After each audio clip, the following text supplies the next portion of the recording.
भैया बलिया में एगो गांव जौना गांव का नाव गढ़गौरा या गढ़गौरा का अखाड़ा, अखाड़ा का पहलवान, जौना पहलवान का नाम वीर लोरी के हीर। पीडीए कैसे बनल? अब ढेर बैठाई तो लोग बैठी ना, अब रहे दे जैसे जे बाबू। अब पीडीए आज से नहीं खे, रुक जा भाई तनकी साथे। अखाड़ा का पट्टा आयो हीर के वो अखाड़े पर वीर लोरी के लड़ाई होला। लोरी का गुरु के रहल अजय धोबी, दू बिरादरी। वही अखाड़ा पर लड़े वाला एगो वीर रहल, जौना वीर का नाम वीर बठावा चमार, 3 बिरादरी। वही अखाड़ा पर लड़े वाला एगो वीर का नाम रहल, जौना वीर का नाम और रतन पनेरी,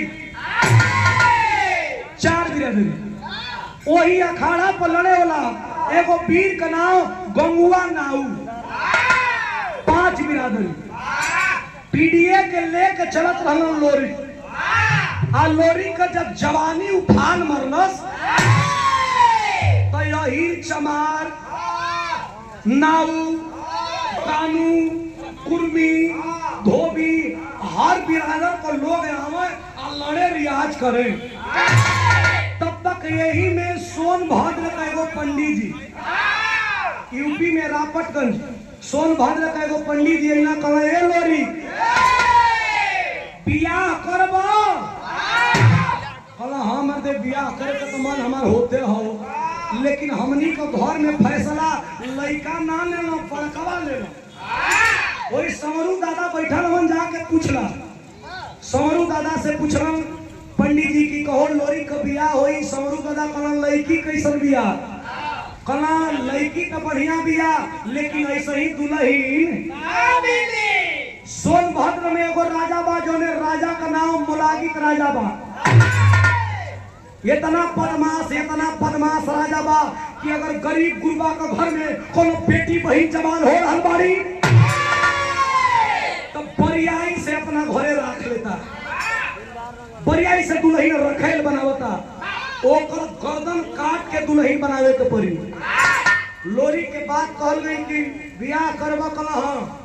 अब देखो बलिया से बनारस हो, गाजीपुर हो, सोनभद्र चलल बना बारात लेके, कितना लाख बाराती जब चलल हो, वही सुनांचल से एक धूर जब उड़ल तो वे बदमाश राजा अपने किला पर से चढ़ के देखा था। कस की हई देखबो कौन यही पगला के आई बारे। लोरी नहा के सोन नदी से निकला तो हमारा जब नजर से नजर मिलल हो तब बार बिरहा, बिरहा का तरज, बिरहा में तरज लगत बा मास्टर।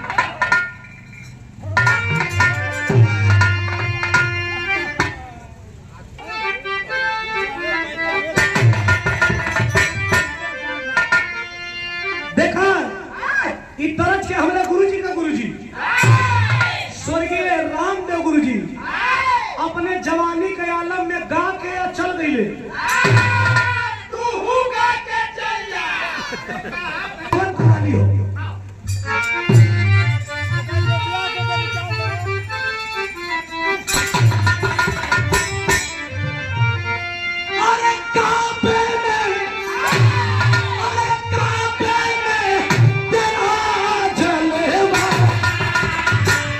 काशी में नजारा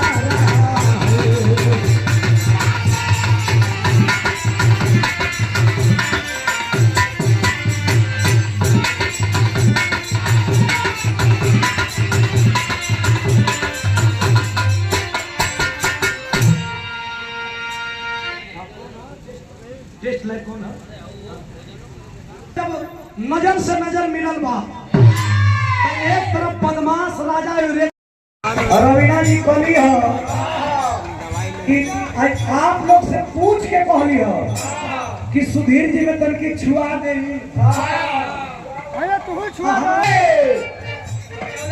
एकदम छुआल को पुरस्कार का प्रधान जी ये होगा पूरा एक लाइन।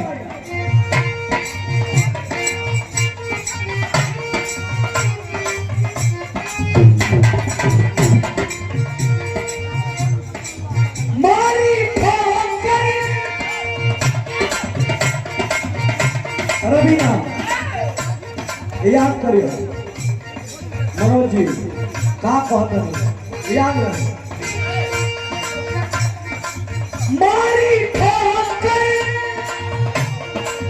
मारी ठोकरी जमाना जब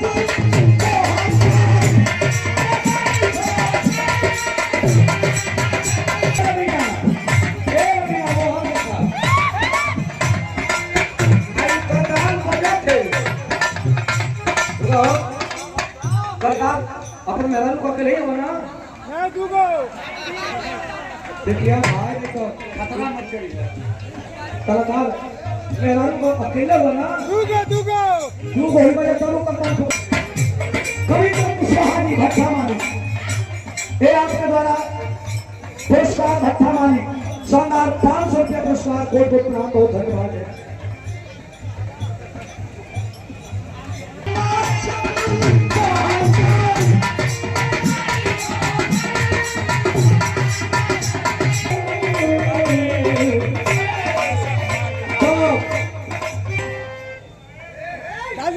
अरे के हमारे घर के हारो हो